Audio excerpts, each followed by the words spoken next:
morning, or depending on when you're watching this, good afternoon, good evening, or good night. My name's Ross, and as always told out of Voice of Radio. So today, we need to carry on our look at the complete history of the Pokemon trading card game, and we have made it to the Aquapolis set. A very cool set, the second of the free e-reader sets. We did have a look at Expedition last weekend. I will pop a link to that video in the description. As always, let's get that like spam going and let me know that you want me to carry on with this series, because these videos are a lot of work, but they're also a lot of fun. And I'm kind of loving doing them. Plus, I get many really nice comments from you guys about them. And I promise you, that makes a big difference. That makes me rather happy indeed. So starting off then, this was released in Japan on March the 8th and May the 24th, 2002. And it was released in English on January the 15th, 2003. Remember what I said in the previous video, this was an amalgamation. We basically had, I think it was 5 Japanese sets that were condensed down into 3 English sets. So for that reason, they tended to be very large sets. And speaking of very large sets, this was, at the time, the largest set we had ever seen.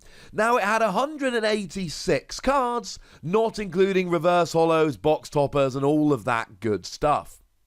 Now, this would actually retain the title of largest set so far, largest set ever, until we got Lost Thunder released on September the 7th, 2018, which is 15 years and 8 months later.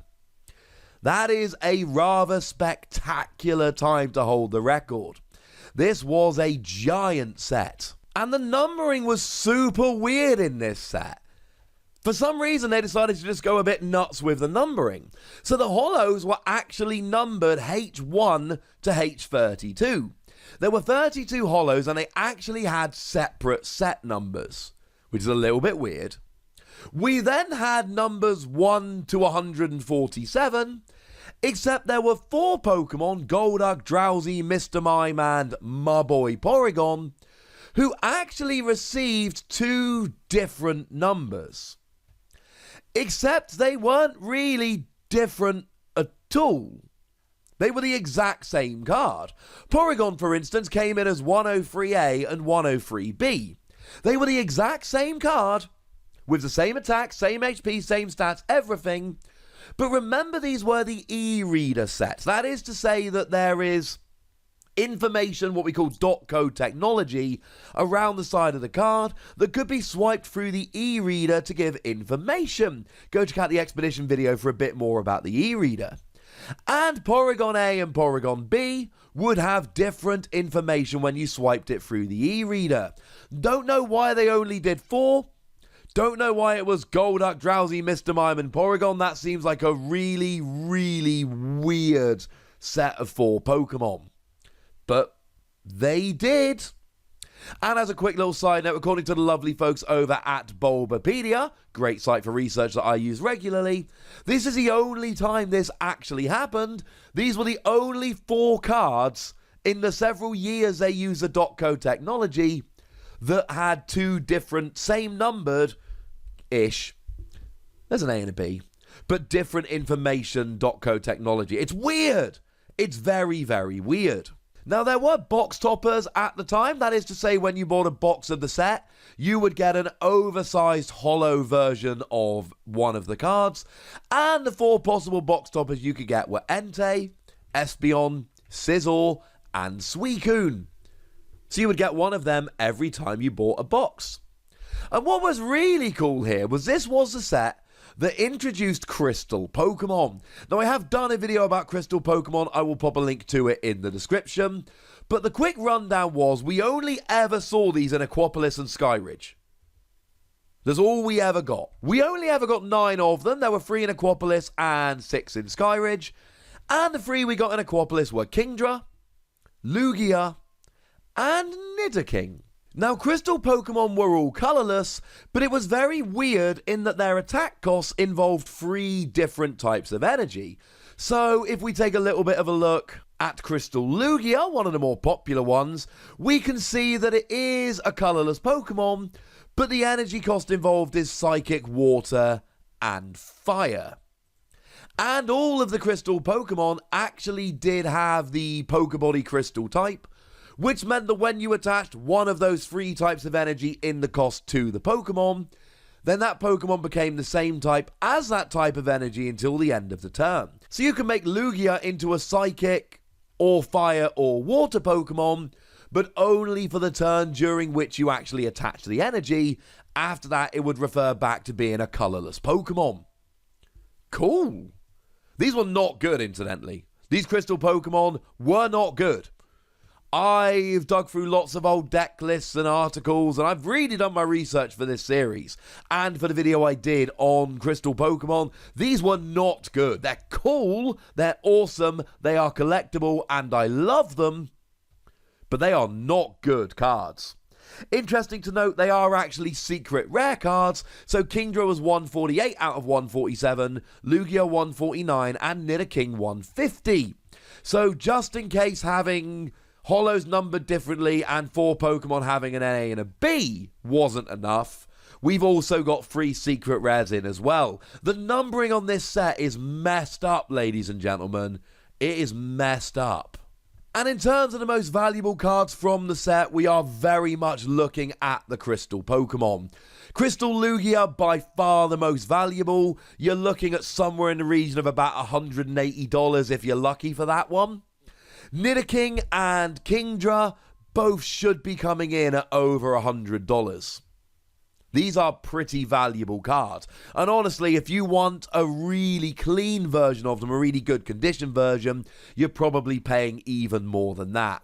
Outside of the Crystal Pokemon, you're probably looking at Umbreon, which generally comes in somewhere at about $90, but Zapdos and Suicune would be coming in around just a tiny bit lower than that as well. And of course, we did have a couple of theme decks. Every set has a couple of theme decks. We had Rock Garden and we had Abyss. Now, Rock Garden was a grass fighting deck with Nidoking on the box, and we got 3 rares in the box. We got a Nidoking, an Executor, and a Blissey, which are all pretty good cards if I'm honest with you. And then moving into Abyss, we've got a Fire Water theme deck with Ninetales on the front.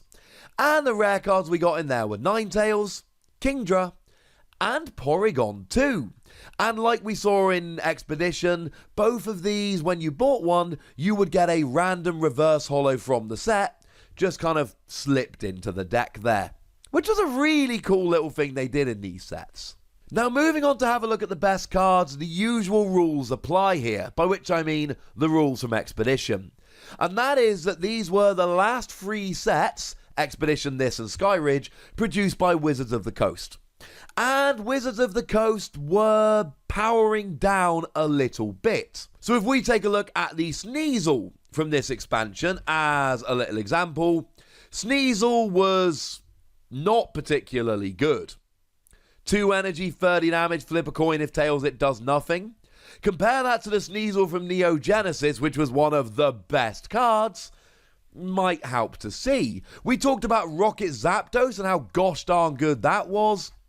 We can actually put Zapdos from this set side by side with Rocket Zapdos, and we can see quite how underpowered it is. They're very similar cards. But Rocket Zapdos for a single energy, 20 damage and attach an energy lightning from your discard pile to Rocket Zapdos. Whereas the Zapdos from Aquapolis, 1 colorless energy, 10 damage, and you can attach an energy on a coin flip. So you do less damage and you attach on a coin flip, and you've actually got a really annoying Pokebody there as well that says you cannot attach lightning energy cards from your hand to Zapdos, meaning the only real way to get lightning energy on is to try and use Plasma. I mean, looking at Rocket Zapdos and Zapdos and the Plasma attack really should show you quite clearly that these sets were underpowered, and I'm fairly sure that was by design. They were trying to bring down the power level.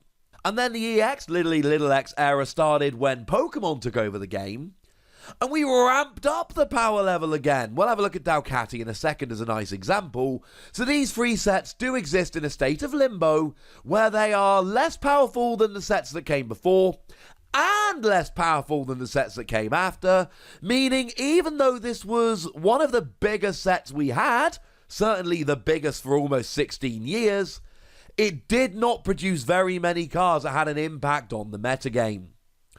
Now, in terms of cards that actually did do well, that were actually good in the standard format at the time, there were a couple, and one of them was Sizzle. Sizzle was a pretty nice card. It's got a Pokebody that stopped it being poisoned, and it had an attack for 1 metal, 1 colorless energy that did 20, but you could choose one of your opponent's bench Pokemon with no damage on and bring it active before doing damage. Or for free colorless energy, 30 damage, flip a coin for each metal energy attached to Sizzle, do 30 damage plus 20 more damage for each heads. Meant you could actually do a pretty nice amount of damage fairly quickly, and that was very, very nice indeed. And another card which was very good and saw play and was really good with Sizzle was the Furret card. You see, Furret came along with a rather nice Pokepower, Scavenger Hunt. Once during your turn, you may put 2 cards from your hand into your deck, then search your deck for an energy card, show it to your opponent, and put it into your hand. Meant that you could guarantee finding that metal energy, because bearing in mind at the time there was no such thing as basic metal energy. Basic metal energy didn't exist. So being able to search out your special metal energy with Furret really was a very, very good thing indeed. Now, we did also see kind of Porygon 2, and I love Porygon 2. I am not unbiased, I think would be a slightly confusing way to put it. And Porygon 2 came in with a really nice Pokepower that said once during each of your turns before you attack, if you have 2 or fewer cards in your hand, you may draw until you had 3 cards in your hand. It was a really, really nice draw card. And Porygon 2 was awesome. And then Delcatty came along. And you see, Delcatty kind of ruined everything. Because now all of a sudden we just had a better version of Porygon. Delcatty said once during your turn, you may discard an energy from your hand and then just draw 3 cards.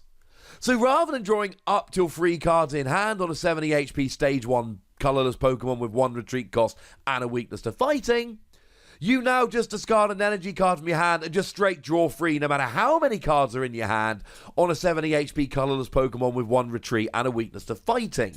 Very similar cards. Which meant that you could build up a giant hand size, whereas Porygon 2 was asking you to lay down your hand size. So as much as we love Porygon 2, Delcatty came along 2 sets later and was just like, now you suck. Which is a bit mean if I'm honest with you.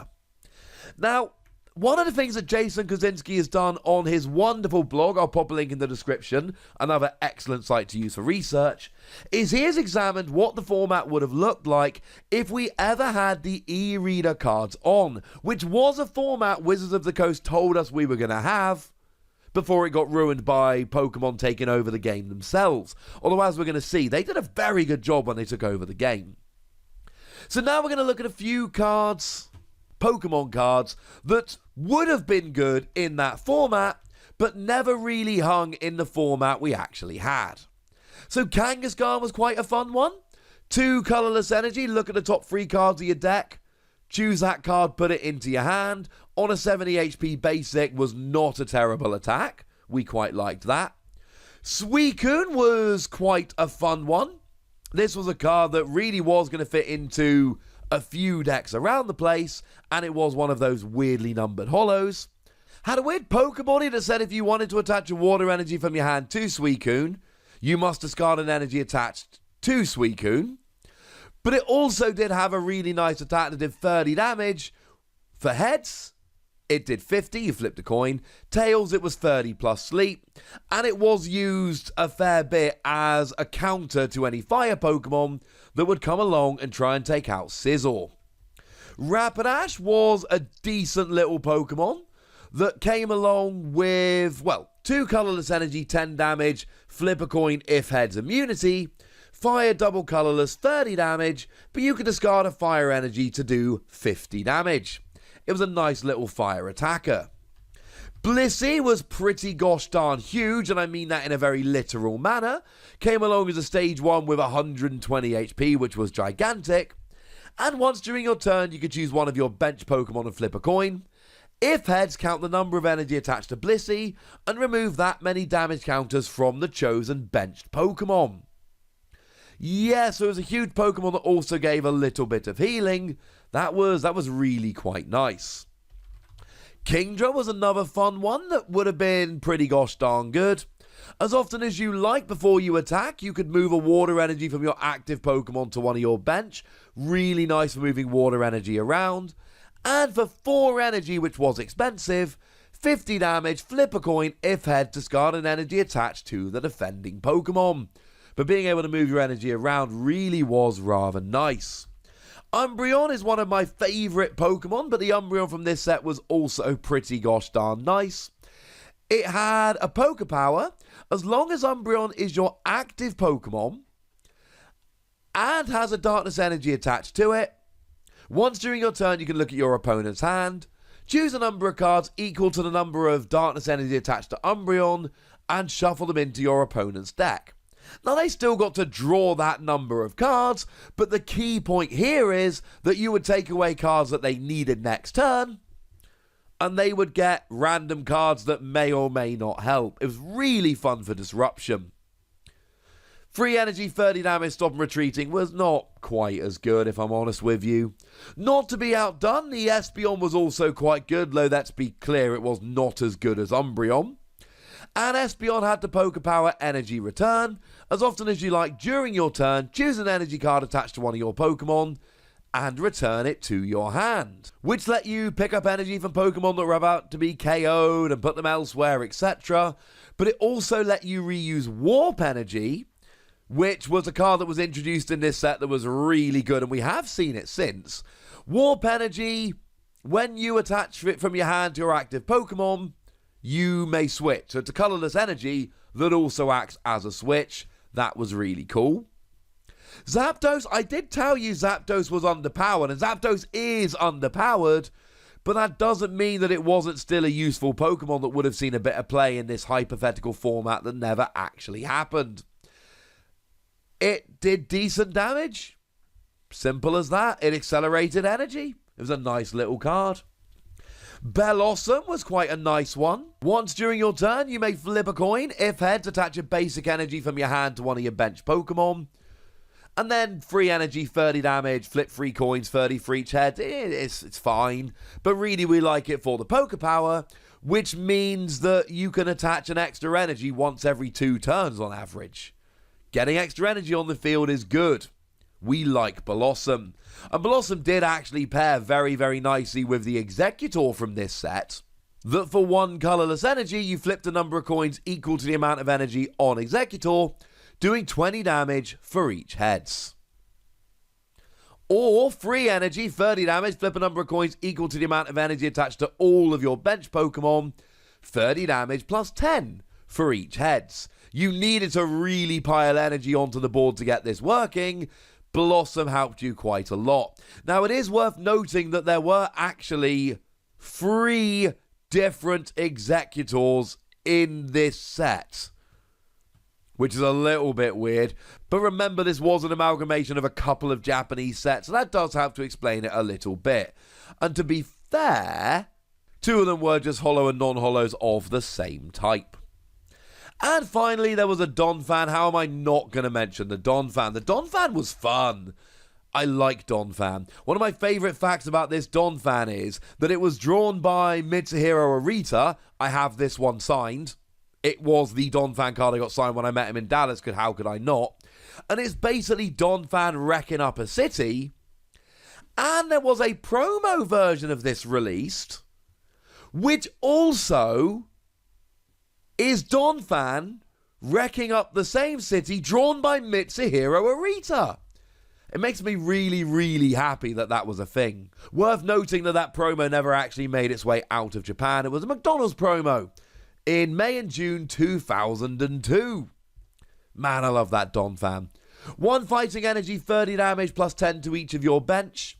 It's not bad for a stage 1 Pokemon back then. Remember, back then HP was lower and the amount of damage being dealt was lower. Now, moving away from Pokemon into trainers, there were actually a couple of trainers that made their way into proper decks. We did see this in Warp Energy, and we also saw Pokemon Fan Club and Town Volunteers, both of which did make their way into a lot of competitive decks in the standard format, not just the hypothetical format we've mentioned in this video. Now, Town Volunteers was a supporter card that let you take 5 baby Pokemon, basic Pokemon, evolution, and or basic energy cards from your discard pile, shuffle them into your deck. So basically any Pokemon or basic energy, 5, shuffle them into your deck, great recovery card. Pokemon Fan Club we've seen a number of times since. Search your deck for 2 baby Pokemon and or basic Pokemon and put them onto your bench. It was cool. It was really good for setting up in the early game. Moving away from the standard format into this hypothetical e-reader on format, and we did see that Crystal Energy was actually a fun little card. Crystal Energy was all types of basic energy, but if there are no basic energy cards attached to it, it only provided 1 colourless energy. Basically, it was any energy, but only when attached to a Pokemon that also had basic energy attached. It was really very, very nice. We also saw Power Plant coming around, Power Plant being a very fun little stadium card, although quite different to the Power Plant we had more recently. Once during each of his or her turns, a player may discard a basic energy card from his or her hand. If they do, he or she may choose a basic energy in their discard pile and put it in your hand. Basically, it lets you swap a basic energy in your hand for one in your discard pile. It was kind of fun. The other one that was quite nice here was Undersea Ruins, another stadium card that once during each player's turn they can flip a coin, and if heads they choose one of their evolved Pokemon in play and discarded a top evolution card from that Pokemon, devolving it, letting you use attacks of pre-evolutions or potentially reusing abilities, or Pokepowers they were then, from Pokemon as they evolved up into them. And I should give a quick shout out to Boost Energy here, which is just free colourless energy, but it can only be attached to an evolved Pokemon, and it is discarded at the end of your turn, and you cannot retreat while you've got Boost Energy attached. It's a fun card, ladies and gentlemen. Very fun card. Good for Pokemon that need lots of energy. Now, in terms of decks, honestly, there wasn't very much, because like I've said, I've pointed out the cards in this video that were actually good in the standard format, but unfortunately, most of these are good in a if we didn't get the EX era kind of deal. However, there were a couple of decks. Now, first of all, we had Meganium Executor. Now, Meganium's nothing new. We got that back in Neo Genesis. It's got the lovely Pokemon Power Wild Growth. Each grass energy provides 2 grass energy. Cool. And this was actually used with a different Executor. Yeah, that's right. They were both pretty good. I chose to save this one till now to talk about it. Feel free to be mad at me in the comments. 1 colourless energy. Discard any number of energy cards attached to your Pokemon. Flip a number of coins equal to the number of energy cards discarded this way, and you do 40 damage times a number of heads. So all of them counted double because of Meganium. That was fun. That was a fun little deck, ladies and gentlemen. That was a very fun one. And we also had one deck, just one, that was an actual factual e-reader series deck that could hang as a really good deck, incidentally, in the standard format. Just the one, but I'm totally counting it, and it was Sizzle Furret. And I've kind of explained the deck quite nicely already. Sizzle comes in being able to do lots of damage if you can get lots of metal energy on and flip heads, and Furret comes in allowing you to make sure you get all of that metal energy.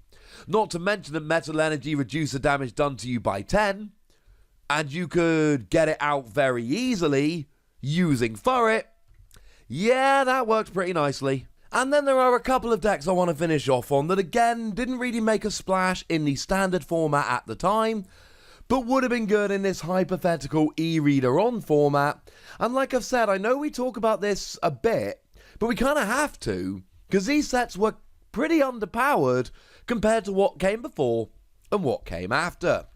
So one deck that would be really kind of cool would be Kingdra Espeon. Kingdra's got that really nice ability that moves energy around the field. And we did mention Pokemon Nurse in the previous video that came out in Expedition, which lets you remove all damage counters from one of your Pokemon and then discard all energy attached if there are any. Which there wouldn't be because you're moving it around using Kingdra. We've seen that interaction quite a lot through the history of the game. And, I mean, Zapdos goes in as a counter for other Kingdra. Moltres goes in as a counter for Scizor. More on Moltres in the next video because that was a Skyridge card. And Espeon becomes really good at reusing Warp Energy, because remember, Kingdra only lets you move Water Energy from your active Pokemon to your bench, so if you want to move energy to Kingdra, Kingdra's got to be on the bench, which is where Warp Energy comes in rather nicely. And then Bellossom Executor. We don't need to go into a huge amount of detail here. We kind of covered this one quite nicely earlier. You've got Bellossom, which lets you attach extra energy, and then Executor, which does big damage for the energy. Porygon 2 comes in as a nice little draw engine. Furret's there to make sure you get all of your energy, which can be pretty gosh darned important. And then we've got Boost Energy, which pops an awful lot of damage on there at once. It's basically free energy. It gets discarded at the end of your turn, but you still get to use it in the short term. And while you're using Bellossom, you might as well chuck in Vileplume, same evolution line. Once during your turn before you attack, you may flip a coin. If heads, poison. Cool. Sounds pretty good to me. Fun deck. So there we go, that's the story of Aquapolis, a very interesting set with lots of very cool cards, very few of which ever really got a chance to shine, but hopefully now we all understand it a little bit better. For now, ladies and gentlemen, make sure you spam that like button, and I would like to know what you think of all of these cards. Were you playing at the time? What were your favourites? What are your memories? Go nuts in the comment section, but please remember the rule, be nice, would ya? And then make sure you like this video, subscribe to this channel, follow me on Twitter at TheWassy, and Twitch for some live action at twitch.tv/PTCGRadio. If you want to support the channel, get some bonus podcasts and all that good stuff, head on over to patreon.com/PTCGRadio, or you can do exactly that. And please do make sure you're checking out youtube.com/WassyPlays, where you can find out about a whole bunch of games that don't have Pokemon in, but are very awesome and worth your time nonetheless. But by far the most important thing as always, look after yourselves till next time, would ya? Thank you very much for watching. My name's Ross, and you've been watching PTCG Radio.